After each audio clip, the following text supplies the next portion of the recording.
네, 우리는 계속해서 풍성한 삶의 첫걸음이라는 주제를 가지고 하나님과의 관계에 집중하면서 말씀을 듣고 있습니다. 말씀을 준비하면서 우리가 계속 꿈꾸는 한 그림이 있는데요. 그것은 주님과 함께 산책하는 그림입니다. 그 그림을 상상하는 이유는 저의 생각이 아니고 성경이 우리들에게 그려주는 생각이기 때문에 그렇습니다. 창세기에 제일 처음에 나오는 에덴 동산에 하나님의 모습이 이렇게 나타나 있습니다. 3장 8절에 보시면요. 그들이 그날 바람이 불매 동산에 거니시는 여호와 하나님의 소리를 듣고, 여기 보시면 동산을 거니시는 하나님이 나오시죠.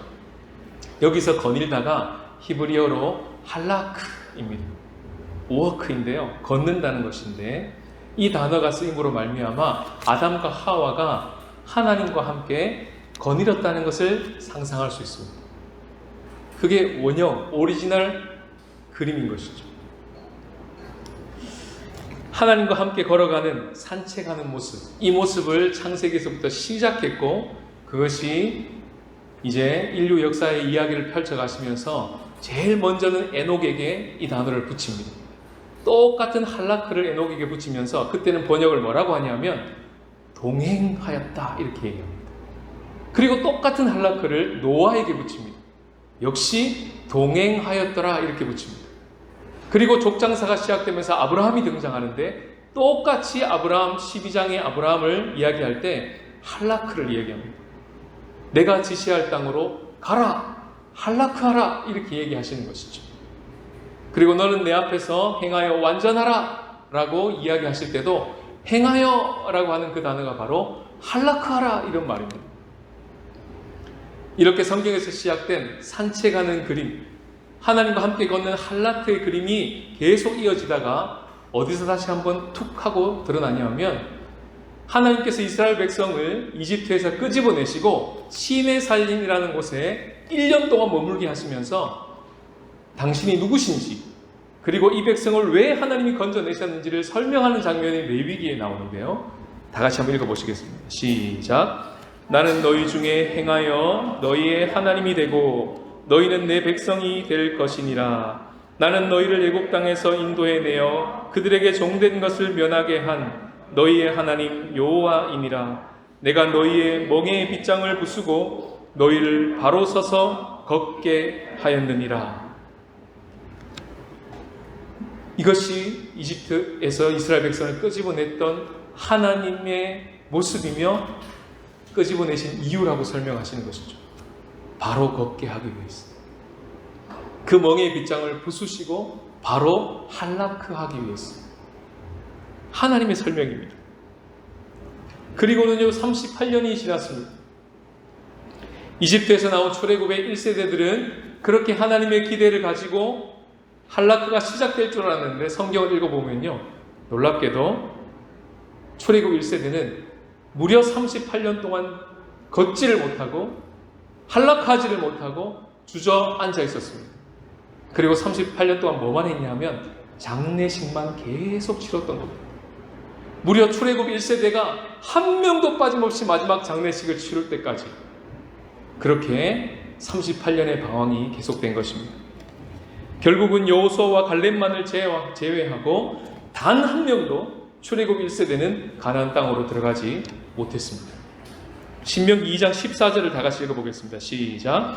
가데스 바네아에서 떠나 세레 시내를 건너기까지 38년 동안이라. 이때에는 그 시대의 모든 군인들이 여호와께서 그들에게 명령하신 대로 진영 중에서 다 멸망하였나니. 걷기만 한 겁니다. 여기서 떠나, 할라크하여 이런 말인데, 하나님과 함께 떠나지 못하고 혼자 걷기만 한 것입니다. 주님과 동행하지를 못했죠. 바로 오늘 이 본문이 오늘 요한복음 5장에 나오는 바로 그 38년 된 병자, 베데스다 연못에서 한 번도 걸어보지 못한 그 38년 된 병자 이야기의 백그라운드가 되는 그림입니다. 다시 그들을 소환합니다. 다시 이 이야기를 통해서 이스라엘 백성 걷지 못했던 그 38년 동안 걷지 못했던 그 이야기를 다시 소환해내는 것이죠. 그리고 예수님이 이렇게 선언하는 것입니다. 오늘 본문 5장 5절과 8절이죠. 다 같이 읽겠습니다. 시작. 거기 38해 된 병자가 있더라. 예수께서 이르시되 일어나 내 자리를 들고 걸어가라. 우리가 잘 아는 베데스다 연못가에 있었던 기적의 사건입니다. 베데스다, 베트 헤세드, 은혜의 집이란 뜻입니다. 여기에 아이러니가 있어요. 말은 은혜의 집, 베트 헤세드, 베데스다인데 놀랍게도 그 은혜의 집에 있음에도 불구하고 은혜를 누리지 못하는 사람을 보여줍니다. 하나님을 믿지만 하나님과 동행하지는 못하는 그 유대인들의 대표주자로 오늘 이 사람이 나오는 것입니다.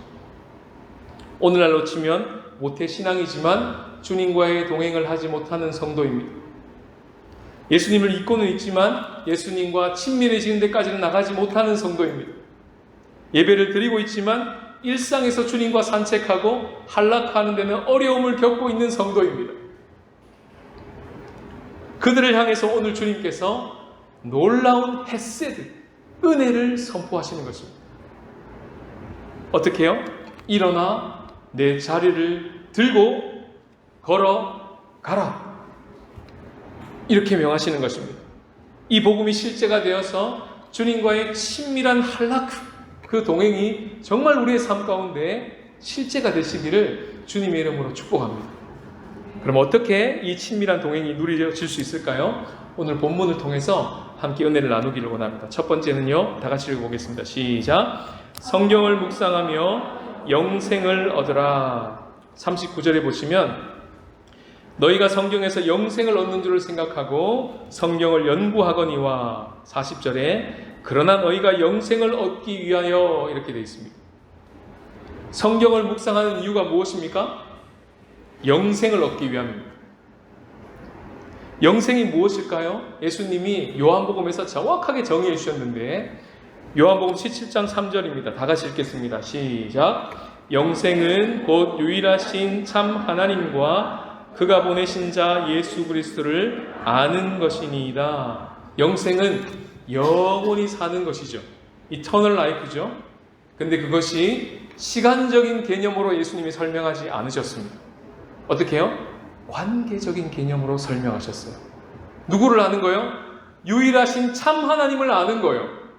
그가 보내신 자 아들 예수 그리스도를 아는 거예요. 그것이 영생입니다. 그렇다면 영생은요, 죽어서 누릴 것이 아니고 지금 살아서 여기서 우리가 누리는 것이 되는 것이죠. 그래서 요한복음 오늘 본문 5장에는 유명한 말씀이 나옵니다. 24절인데요. 다 같이 읽겠습니다. 시작. 내가 진실로 진실로 너희에게 이르노니 내 말을 듣고 또 나 보내신 이를 믿는 자는 영생을 얻었고 심판에 이르지 아니하나니 사망에서 생명으로 옮겼느니라. 과거 완료입니다. 영생을 얻었고, 지난주 말씀으로 치면 우리 주님은 우리와 함께 시간을 보내시기를 원하시는 분이시라고 했습니다. 그분은 우리에게 친히 말씀해 주시기를 원하시는 분이라고 했습니다. 그래서 한 주간을 살면서 그 하나님을 종종 떠올리고 묵상하면서 그 예수 그리스도를 알아가기 시작하고, 그래서 한 주간 돌아보니까 한 주간 내가 예수님을 이렇게 알게 되었구나. 바로 그 사람이 오늘 본문 이야기하고 있는 영생을 누리고 있는 자입니다. 유대인 공동체는요, 이 지점에서 영생을 누리지 못하고 있었던 것이죠. 하나님을 믿습니까? 라고 하면 그들은 아멘이라고 말했습니다. 그러나 질문을 바꿔서 하나님을 사랑하십니까? 이렇게 물으면 42절로 답변이 됩니다. 이건 예수님의 답변인데요. 42절 다 같이 읽어보겠습니다. 시작. 하나님을 사랑하는 것이 너희 속에 없음을 알았노라. 두 번째 질문이요. 성경을 묵상하십니까? 이스라엘 백성 여러분, 모태신앙인 여러분, 교회를 오래 다니고 계신 여러분, 예배 드리고 계신 여러분, 성경을 읽고 묵상하고 계십니까? 그걸 물으면 예, 아멘이라고 대답합니다. 그런데 질문을 바꿔서요. 성경 묵상을 통해 그리스도께로 나아가십니까? 그러면 예수님이 이렇게 말씀하십니다. 40절이요. 시작. 너희가 영생을 얻기 위하여 내게 오기를 원하지 아니하는도다. 세 번째 질문입니다. 예배 드리십니까? 네. 질문을 바꿉니다. 예배 때 주신 그 말씀이 일주일 사는 동안에 우리 가운데 계속 머물러 있습니까? 예수님이 이렇게 대답합니다. 38절입니다. 시작. 그 말씀이 너희 속에 거하지 아니하니. 예수님이 내리신 진단이에요. 유대인 공동체, 이스라엘 공동체를 향하여 내리셨던 예수님의 진단입니다. 그런 상태에서 벗어나도록 오늘 예수님께서 도우시기를 원하시는 것이죠. 어떻게 도우십니까? 두 번째 메시지입니다. 시작. 성경을 묵상하며 그리스도를 발견하라. 39절을 다 같이 읽겠습니다. 너희가 성경에서 영생을 얻는 줄 생각하고 성경을 연구하거니와 이 성경이 곧 내게 대하여 증언하는 것이니라. 여기서 성경은요, 구약 성경입니다. 당연히 그러겠죠. 그 당시 신약은 없었으니까요. 사건의 시간이 그렇지 않습니까? 그러나 2000년이 지난 이 시간에 다시 이 말씀을 읽을 때 여기 나오는 성경은 신구약 성경을 다 가르치는 말씀입니다. 이 모든 성경이 누구를 증언하고 있다고 성경은 이야기합니까? 예수 그리스도입니다. 지금 우리가 읽고 있는 요한복음서를 포함하고 있는 사복음서는 말할 것도 없죠. 예수 그리스도가 누구시며 그분이 이 땅에서 무슨 일을 하셨는지가 소상하게 적혀 있습니다. 사도행전을 지나 서신서는 그 예수님을 주로 모신 자들이 어떤 삶을 펼쳐내고 살았는지를 보여주는 책이죠. 그리고 구약의 전체는 그 예수 그리스도를 기다릴 수밖에 없는 이유, 이 깨어진 세상을 메시아 되신 그리스도 되신 그 예수 그리스도가 회복하시려고 하신다는 그 약속이 구약 성경에는 담겨져 있는 것입니다. 그리고 마지막으로 구약의 예언자들의 글의 일부와 요한계시록에는 바로 하나님께서 세상을 어떻게 온전히 회복하실지, 그리고 그 회복의 중심에 서 계신 다시 오실 예수 그리스도가 담겨 있는 것입니다. 성경 66권을 쫙 줄여서 한마디로 딱 요약하면 뭡니까? 예수 그리스도입니다. 그분이 오늘 요한복음 5장 8절에 이렇게 말씀하시는 것입니다. 일어나 내 자리를 들고 걸어가라.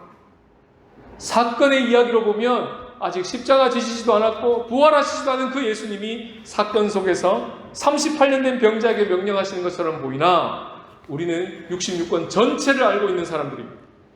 이미 시간이 2000년이 지났습니다.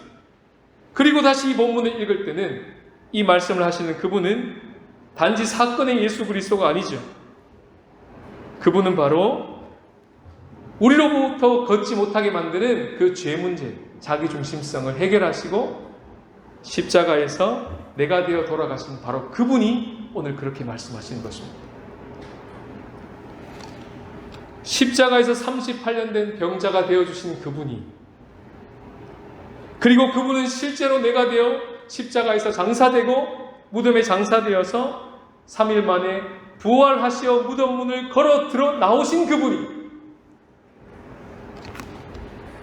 신이 새롭고 산 길이 되신 그분이 오늘 우리들에게 이렇게 명령하시는 겁니다. 어떻게 해요? 일어나 내 자리를 들고 걸어가. 우리는 걸을 수 없는 이유를 자꾸 나를 주목하면서 계속 이야기하고 있을 그때에 신의 산에서 말씀하셨던 그 하나님 되신 그분, 그분의 형상으로 오신 예수 그리스도가 어떻게 우리의 멍에의 빗장을 부수시고 바로 걷게 하시는 그분으로 오셨는지를 보여주시면서 다시 우리들에게 그 복음이 선포되는 것입니다. 요한복음 5장을 읽을 때만이 아니라 구약 성경 어디를 읽든지 간에, 성경 어디를 읽든지 간에 그리스도를 발견할 수 있다. 모든 것을 완성하시고 우리들에게 선포하시는, 복음을 선포하시는 그 그리스도를 만날 수 있다. 성경은 그렇게 안내를 하는 것입니다. 오늘 본문의 배경이 되는 신명기 2장 12절 13절 14절을 다 같이 읽어보겠습니다. 시작.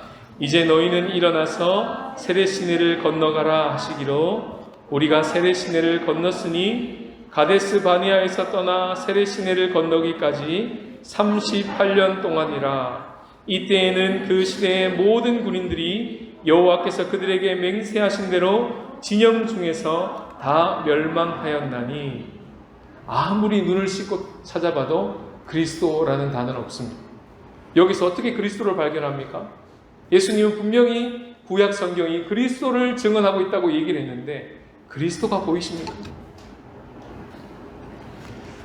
하루는 이 말씀을 묵상하는데 성령께서 조명해 주셨습니다. 38년 동안 단 한 명도 살아나오지 못하고 광야에서 그대로 다 매장되어 38년 동안 장례식이 마칠 때까지 방황했던 그 이스라엘의 이야기를 듣는데 그 이야기가 바로 내가 주인이 되어 그토록 죄의 종로로 타고 살았던 내가 십자가에서 예수님과 함께 하나도 남김없이 다 멸절되고 멸망되고 완전히 장사되었다고 하는 그 놀라운 십자가의 복음이 여기 담겨 있다는 것을 발견하게 된 것이죠. 그리고 그 말씀을 묵상하는 그때 아직도 기억이 납니다. 2016년도였어요. 제가 나이를 계산해 보니까요. 딱 38살 되던 때에 주신 말씀입니다. 이런 순간에서 좀 위험한 순간. 말씀을 끼워 맞추는 거죠. 사실 이게 중요하지 않습니다. 그러나 저에게는 그 말씀이 생동감 있게 저에게 다가오도록 하시는 하나님의 조치라고 그 당시에는 여겼던 거예요. 나도 38살인데?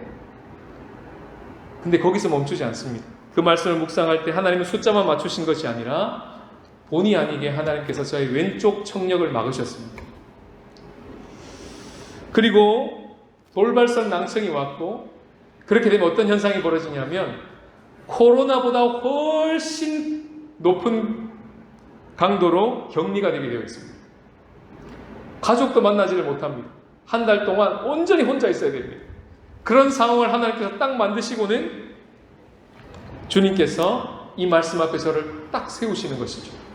그리고 주님이 저에게 말씀하십니다. 세례시내를 건너가라. 처음엔 그게 무슨 말씀인지 몰랐습니다. 그런데 주님께서 저에게 주시는 인생 말씀이었던 거예요. 그 말씀에 순종하여 두바이에서 첸나이로 넘어갈 수 있었던 것입니다. 이때까지는 임지를 옮기거나 사역지를 옮길 때마다 항상 상황을 봤습니다. 나에게 유익한가? 우리 가족에게 유익한가?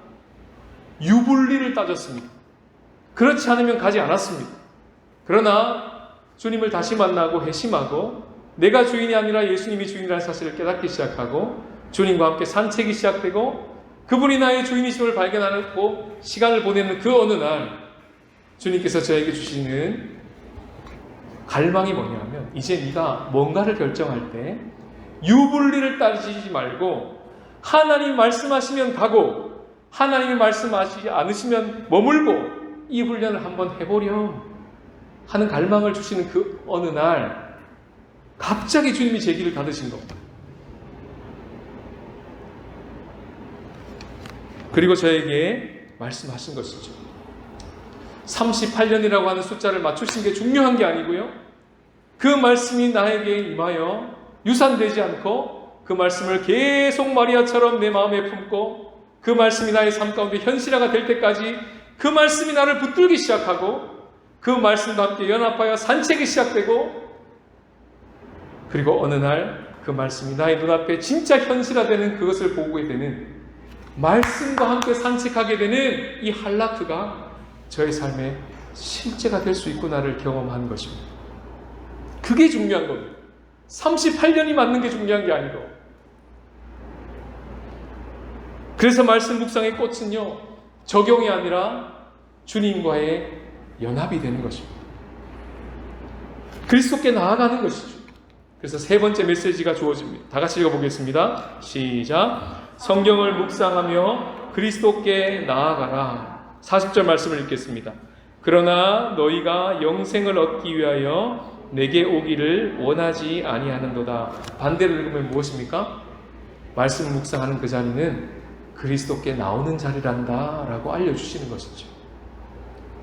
말씀 묵상의 목적은요, 성경 연구가 아닙니다. 말씀 묵상의 목적은 누군가에게 은혜를 끼치기 위한 나눔용도 아니고 설교용도 아닙니다. 왜 말씀 묵상합니까? 영생을 얻기 위해서입니다. 죽어서 영원히 살려고 묵상하는 게 아니고요. 예수 그리스도께 나아가려고요. 그분이 누구인지 알고 싶어서요. 그분과 연합하기 위해서요. 그렇게 말씀 묵상이 시작되면 그 자리는 더 이상 교훈 앞에 서는 자리가 아니라 대상 앞에 서는 자리가 되는 것입니다. 그리스도 앞에 서는 자리가 되는 것이죠. 강의실에 가서 교수님이 수업해 주시고 이런 뜻이구나 알려주시고 그리고 숙제를 받아오는 자리가 아니라 성경 묵상의 자리는 내 사랑하는 주님과 함께 데이트하는 자리가 되는 거예요. 요한 공동체는 그것을 누리고 있었던 것이죠. 요한일서 1장 3절을 다 같이 읽겠습니다. 시작. 우리가 보고 들은 바를 여러분에게도 선포합니다. 우리는 여러분도 우리와 서로 사귐을 가지기를 바라는 것입니다. 우리의 사귐은 아버지와 또 그의 아들 예수 그리스도와 함께하는 사귐입니다.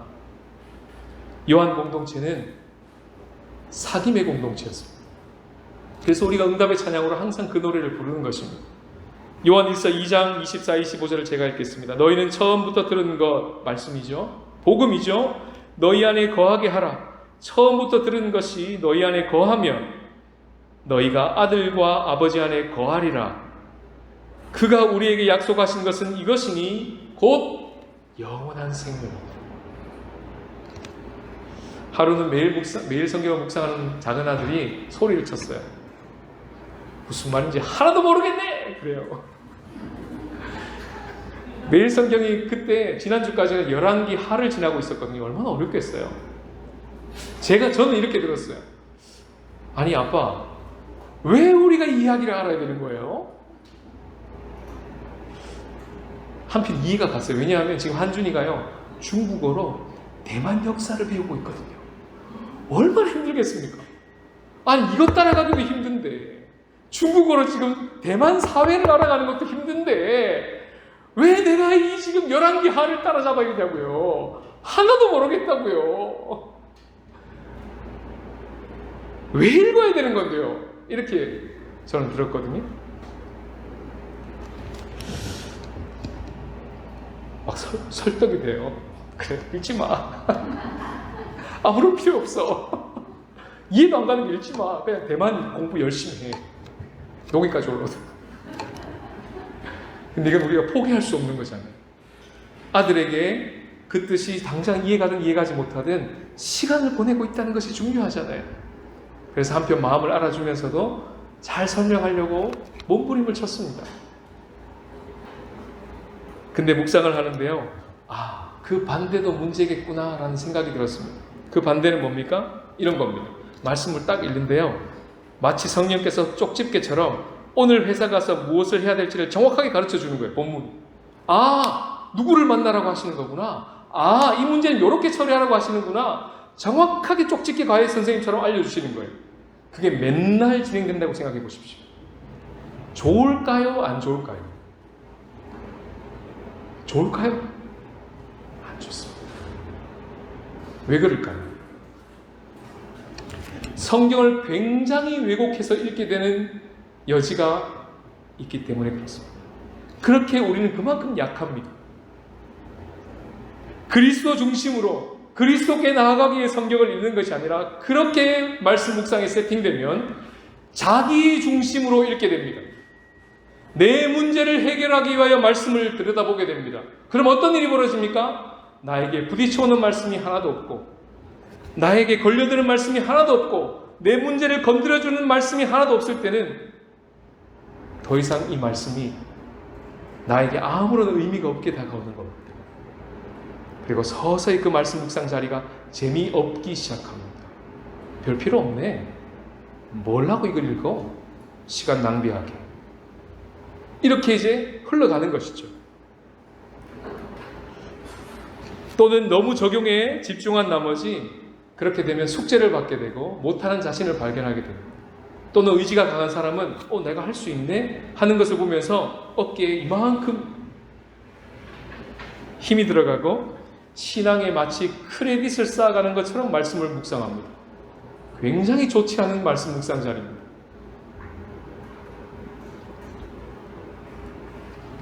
무서운 사람을 만들어내는 것이죠. 그런 왜곡된 말씀 묵상의 자리를 바로 잡아주는 말씀이 바로 오늘 이 말씀입니다. 예수님께서 어떻게 말씀 묵상 자리를 배설하십니까? 말씀 묵상은 그리스도께 나오는 자리란다. 이렇게 가르쳐 주시는 거예요. 궁극적인 목표가 적용이 아니라는 것입니다. 연합이라는 거예요. 그리스도와 연합하기 위하여 말씀 묵상에 들어가는 것입니다.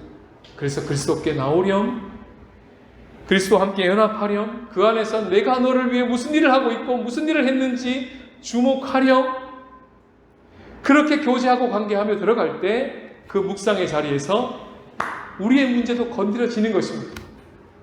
내가 내 문제를 막 적용해내려고 애쓰는 것이 아니라 성령께서 이 말씀 가운데 우리의 삶을 조명해 주시고 어떻게 이 삶의 문제를 하나님께서 풀어나시는지를 보여주시고 인도해 주시고 이 깨어진 세상에서 우리가 어떤 몫을 감당하며 살아가야 할지를 부담감을 주시고 계속 주님께서 말씀으로 인도해 가시는 것을 경험하게 되는 것이죠.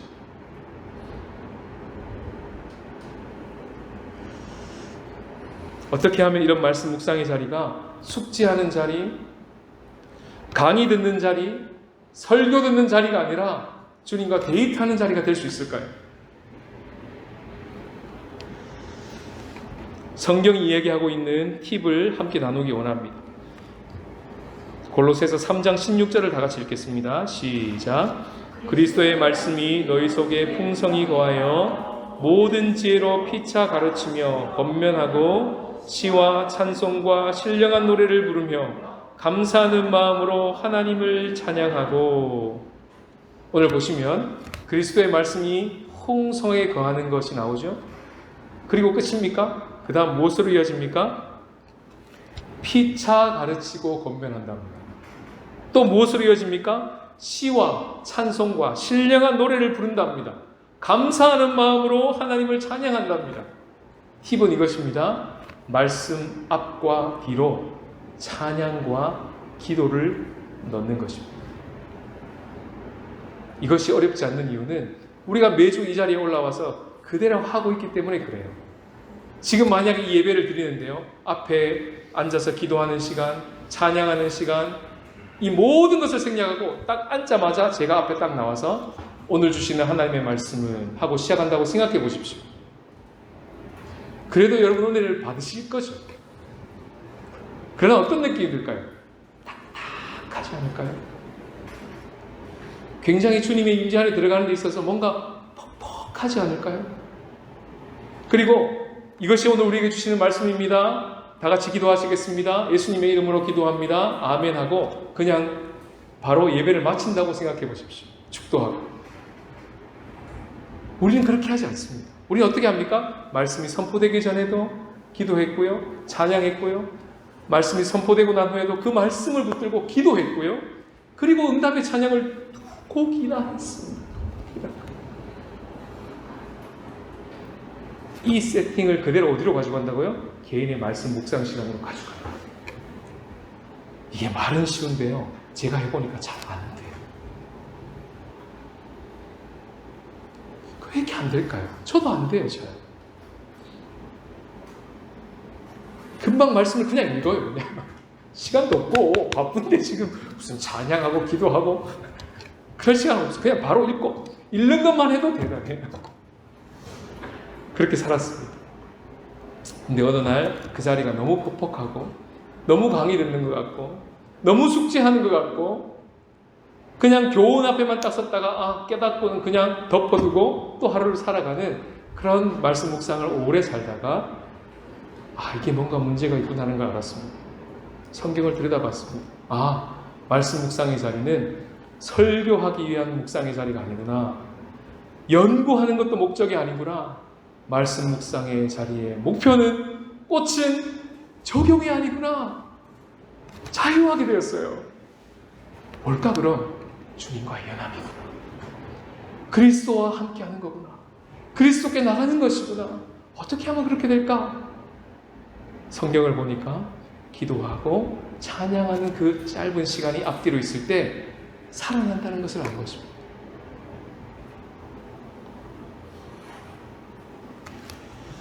이런 패턴이 작동되기 시작할 때 말씀 묵상의 자리가 더 이상 의무의 자리가 아니라 특권의 자리로 누려지게 되는 것이죠.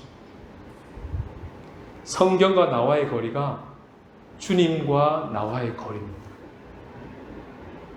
한 주간 말씀을 가까이 하시면서 주님과 함께 한라크 산책해 보시기를 권면합니다. 그리고 우리의 말씀 묵상 자리를 다시 한번 점검해 보고 그 앞과 뒤로 우리가 늘 매주마다 예배드리러 오는 이 세팅, 이 패턴을 그대로 적용해서 짧은 시간에도 주님 앞에 찬양하고 기도하고 말씀 앞에 서서 주신 말씀을 가지고 다시 한 자락 기도하고 잠잠히 머물러 있다가 그 자리를 나와 보십시오. 오늘 본문의 말씀 그대로 말씀 묵상의 자리가 그리스도를 발견하고 그리스도께 나아가는 자리가 될 것입니다. 그런 은혜가 있었습니다.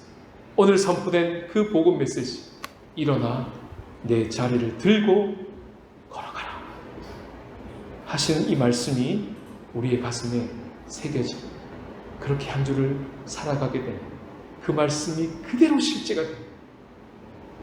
그런 은혜가 저와 여러분 가운데 있으시기를 주님의 이름으로 축복합니다.